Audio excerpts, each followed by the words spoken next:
I never imagined the sound that would stay with me from the will reading would be laughter. Their laughter, sharp and effortless, echoing around the polished mahogany room as if it belonged to a celebration, not a farewell. I sat stiffly in my chair while my father slid a heavy check toward my older sister, Myra, his smile warm and proud, exactly the way it had always been when he looked at her. Then he pushed a single folded bill across the table to me, the faintest smirk shaping his mouth. "Build your own life, Ilara," he murmured, as though granting wisdom. My mother didn't bother with subtlety. She smiled openly, satisfied. "Some children flourish," she added lightly, "and some drift." Even the attorney hesitated before handing me a sealed envelope, my grandfather's only private request. In that moment, I felt something deeper than embarrassment. I felt the familiar ache of being forgotten on purpose, the kind of ache that settles into a person's bones until the silence becomes its own shadow. My silent childhood had trained me well for this scene. I used to think that quietness was simply what happened when voices faded. But I learned early that silence could also be an active thing, something that lived between people and carved out space where affection should have been. I was 8 when I first understood the art of being overlooked. It was autumn, the light already thinning, when I found my mother arranging trophies on the living room shelf. All of them bore Mara's name in shimmering gold: state debate champion, piano prodigy, academic honors. My own little blue ribbon from the science fair lay folded on an end table, waiting for a home it never received. When I checked again that evening, it was gone, not thrown away in cruelty, but dismissed through indifference, which somehow hurt more. My father insisted I didn't need the same attention. I was steady, he liked to say, the kind of steadiness that apparently required no warmth at all.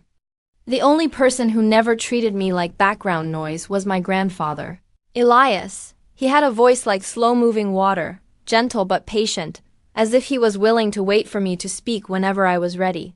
On weekend mornings, he took me to his cabin by the lake, a quiet refuge where the scent of pine and old paper settled into the wooden walls. He kept 2 fishing rods leaning by the door, one simple, one etched with looping initials. Without fail, he always handed the carved one to me. "People get distracted by surface things," he once told me as we watched the ripples stretch across the lake. "Most don't bother looking underneath." I didn't understand then, but over the years I realized he'd been teaching me something no one else valued: the ability to observe the world's small truths. He was the first person who made me feel not merely seen but understood, as if he recognized every quiet piece of me before I did. After the will reading, I returned alone to the lake house, a place that had always softened the sharp edges of life. But that morning, it felt wrong, too bright, too loud.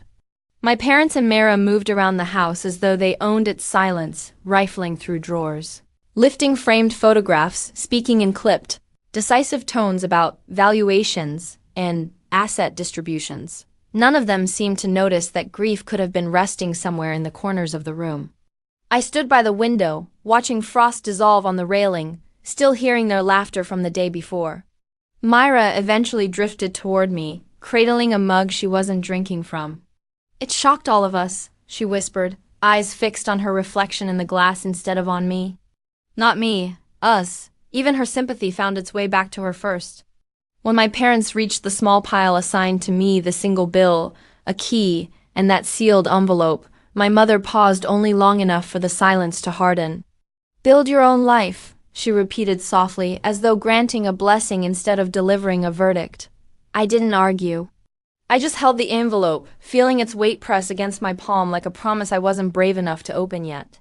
But I knew one thing as clearly as the stillness of the lake itself: they weren't overlooking me anymore. They were erasing me. And for the first time, I knew I couldn't let them. I left the lake house that morning without a sound, without goodbye, and without the familiar heaviness of hoping someone would stop me.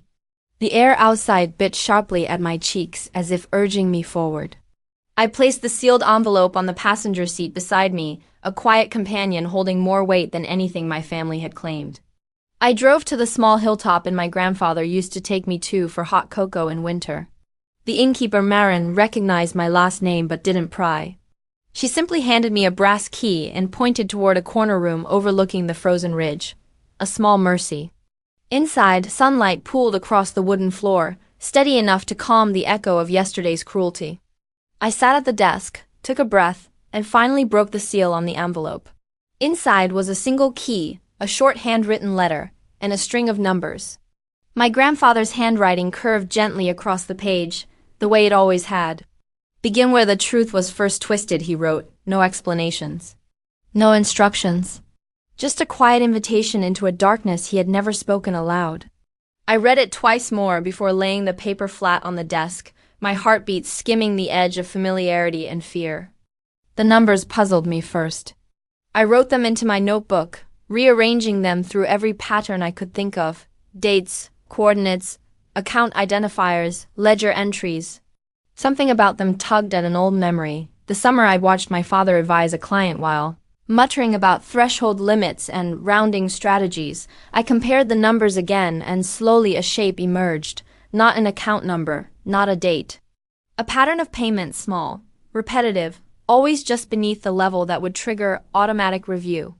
My pulse tightened. I pulled out my laptop and began searching through public archives tied to my grandfather's old development company. If he wanted me to start where truth bent, then this was the bend, subtle but deliberate. My notebook filled steadily as I mapped transactions, marked anomalies, and boxed repeating entries in red. Hours passed unnoticed. The more I followed the trail, the clearer it became. Someone had siphoned influence slowly, cleverly, silently, until the company my grandfather spent decades building had become something he no longer fully controlled. This wasn't an accident. It was a design. As dusk swallowed the room, I finally stopped to stretch, my fingers cramped from typing. Then I reached for the second item in the envelope, the key. A small brass piece, smooth from years of use. I knew exactly where it belonged. The locked cabinet in my grandfather's study. A cabinet I had seen him open only once when I was 16, when he tucked something inside before quietly changing the subject. I slid my notebook into my bag, grabbed the key, and returned to the lake house just after dark. Their cars were still parked outside, lined up neatly like trophies. I moved through the side entrance quietly, the lapping of the lake covering my footsteps. The living room glowed softly, my parents' voices drifting from inside. They were discussing market projections, investments, everything except loss. I slipped down the hall to the study and closed the door behind me, my heartbeat steady despite the tremor in my fingers. The locked cabinet waited beneath the old desk lamp, the air thick with the familiarity of cedar and worn paper. I knelt, fitted the key into the lock, and turned it. The click sounded like the settling of long-held truth. Inside the cabinet was a carefully ordered collection. Slim binders labeled only with years. Sealed envelopes, handwritten notes, and a small recorder. I didn't rush. I opened the binders one by one, pages filled with signatures, advisories, payment flows, and patterns identical to the anomalies I'd traced hours earlier. But here there was more. Notes in my grandfather's handwriting confirming he'd noticed the irregularities long before I had. A few memos bore my father's phrasing, unmistakable in its precision. And tucked beneath them all was another sealed envelope with my name written in elegant ink. I didn't open it, not yet. Instead, I scanned and photographed the most critical documents, storing copies in 3 separate encrypted folders, each backed up to different drives. Simple, clean, unmistakable. When I stood, ready to leave, I noticed something I had never seen before. A small, nearly invisible camera embedded in the wood trimming of the bookshelf. My breath caught. He recorded everything. Every conversation. Every drawer opened. Every entitlement spoken aloud. My family wasn't just careless, they were documented. This wasn't revenge. My grandfather had built a system, and now he'd placed the final key in my hands. I locked the cabinet again, slipped the key into my pocket, and walked back toward the hallway. Just as I reached the door, I heard my mother's voice drift from the living room, sharp, certain, dismissive. "Alara will stay out of this." She never had the mind for complexity. I paused, unseen, and for the first time her words didn't sting. They revealed exactly why he chose me. Morning crept across the lake house in a thin blade of cold light, slicing through the heavy silence left from the night before. I had barely slept. My mind kept replaying the contents of the cabinet, the unseen camera, the realization that my grandfather had been watching long before any of us understood how deeply truth could be buried. When I stepped into the living room, My parents were already dressed in clothes too formal for mourning, their posture too stiff to belong to people grieving. Myra lingered beside them, wringing the hem of her sleeve as though trying to fold herself small.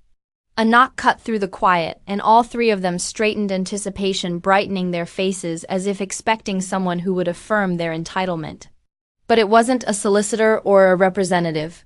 It was Rowan Hale, my grandfather's oldest friend. He stepped inside without a smile, carrying a worn folder and a small device. I noticed how he nodded at me first. Only me. My mother's forced smile faltered. Rowan didn't waste time. He set the device on the table, pressed a button, and a soft click filled the room. Then came the sound I had heard all my life in the soft rhythm of lake water and patient afternoons. My grandfather's voice, calm, steady, unmistakable. "If this message is being played," he began, "it means the conditions have been met." My father shifted, a flicker of discomfort breaking through his practiced composure. My mother remained rigid, eyes trained on the screen as if daring it to challenge her. Rowan tapped the device again, and a recording appeared, footage from the hidden camera in the study. There they were, my parents opening drawers, discarding photographs, discussing the lake house and its value as though it were a bargaining chip rather than a place that once held memories. My mother's voice filled the room. The cabin alone could cover most of the leverage. She stepped forward in real life, bristling. "This is out of context," she insisted, breath sharpening. Rowan simply raised a hand. Silence. The next sequence wasn't footage. It was documentation.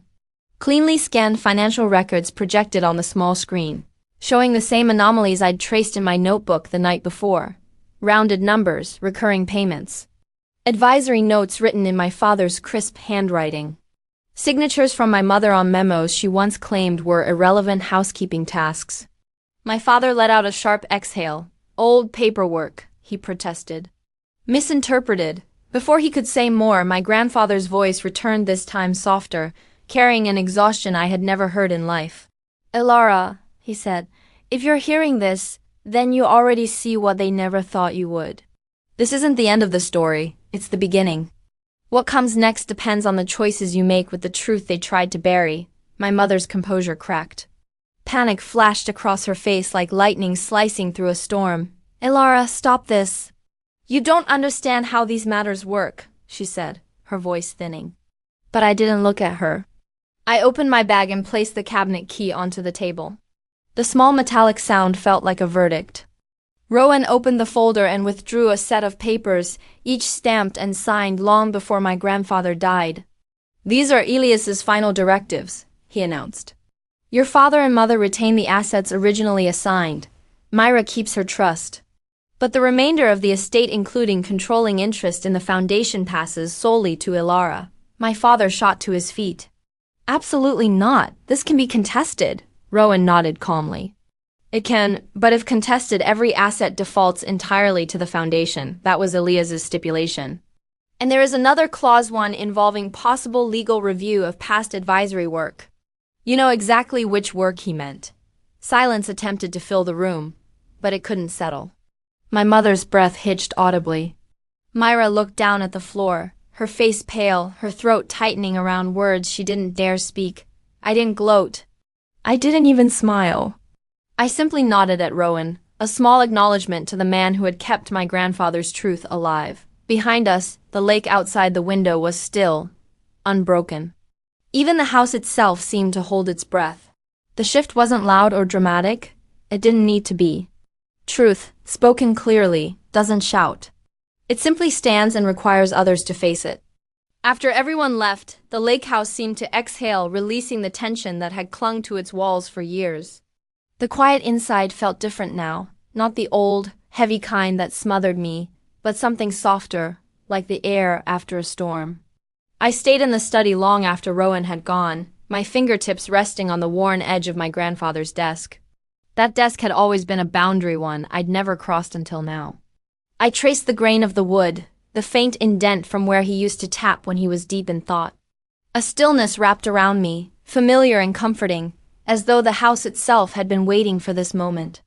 Outside, a thin mist hovered above the lake, breathing in slow, delicate pulses. It reminded me of the mornings I spent here as a child, clutching the carved fishing rod, watching my grandfather cast a line into the water without saying a word. He used to tell me, "Still water tells the truth if you know how to listen." For the first time in my life, I wasn't listening for anyone else. I was listening for myself. I stepped outside onto the dock, the cool boards bending slightly beneath my weight. The lake was so still it looked like a sheet of glass, reflecting a sky just beginning to warm with sunlight.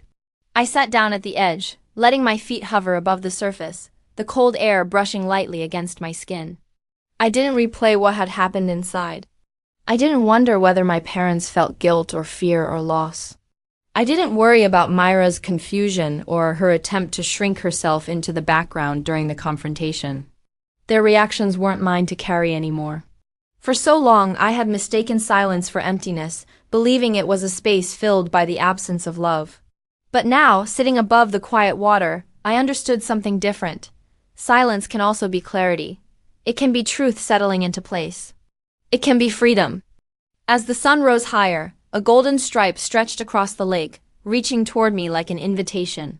I closed my eyes and breathed, letting the warmth settle into the hollow places inside me, the ones my mother's dismissive words carved out, the ones my father's indifference deepened, the ones Myra's perfection accidentally overshadowed.